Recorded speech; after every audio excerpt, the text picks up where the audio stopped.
بسم اللہ الرحمن الرحیم۔ عاص بن شفیق صاحب کا کراچی سے وہ پوچھتے ہیں قربانی کا جانور خریدنے کے بعد گھر لاتے ہوئے گاڑی کے اندر پچھلی ٹانگ زخمی ہو گئی ہے،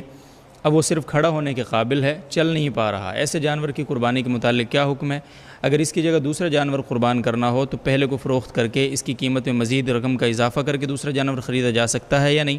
اگر اس کو صدقے کی نیت سے ذبح کر دیا جائے تو اس کا گوشت خود کھا سکتے ہیں یا نہیں؟ جانور لاتے ہوئے اگر زخمی ہو گیا اور اتنا لنگڑا ہو گیا کہ چلنے کے قابل بھی نہیں رہا وہ، تو اس کی قربانی جائز نہیں ہے۔ لہذا اب اختیار ہے کہ آپ چاہیں اس کو بیچ دیں، چاہیں اس کا گوشت صدقہ کر دیں۔ اگر صدقہ کرتے ہیں تو خود بھی کھا سکتے ہیں، پورا جانور بھی خود کھا سکتے ہیں، آپ پورا جانور کسی کو کھلا بھی سکتے ہیں، جیسے چاہیں کریں آپ، سب جائز ہے۔ البتہ بیچنے کی صورت میں اگر آپ نے اس جانور کو بیچ دیا تو نیا جانور جب آپ لیں گے تو آپ کو جو اس میں نفع ہوا ہے، یعنی جانور آپ یا تو اتنی ہی قیمت کا لیں جتنا میں آپ نے پہلا جانور بیچا ہے،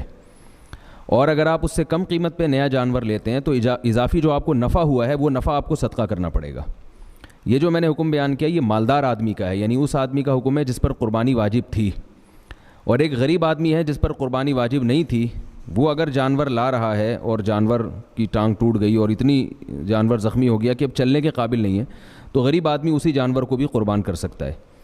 تو یہ مسئلہ ہے کہ جانور لاتے ہوئے اس میں کوئی ایسا عیب پیدا ہو گیا، لیکن یہ یاد رکھیے کہ اگر جانور کو ذبح کرنے کے دوران کوئی عیب پیدا ہو گیا، جیسے قصائی جب جانور گراتے ہیں تو بعض دفعہ اس وقت اس کی ٹانگ ٹوٹ جاتی ہے یا کوئی عیب پیدا ہو جاتا ہے، تو وہ بلا کراہت جائز ہے، اس میں امیر اور غریب کا کوئی فرق نہیں ہے۔ طارق مسعود صاحب سے محمد عامر صاحب پوچھتے ہیں قربانی کے جانور میں پہلے 6 لوگ شریک تھے، بعد میں 7ویں آدمی کو شریک کیا جا سکتا ہے جی؟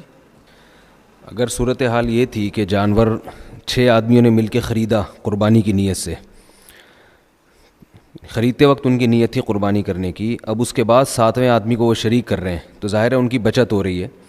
تو وہ جو اضافی رقم جو ان کو بچ رہی ہے وہ ان کو صدقہ کرنی پڑے گی۔ شریک تو کر سکتے ہیں وہ 7ویں کو بھی، لیکن اضافی رقم صدقہ کرنی پڑے گی۔ اور اگر جانور خریدتے ہوئے یہ نیت نہیں تھی بلکہ جانور تو ویسے ہی خرید لیا، یہ کسی اور کا جانور تھا، تو اب یہ نیت کر رہے ہیں کہ ہم اس میں 6 حصے کر لیتے ہیں، تو پھر اس میں 7ویں آدمی کو وہ شریک کر سکتے ہیں، وہ اضافی رقم کوئی صدقہ نہیں کرنی پڑے گی ان کو۔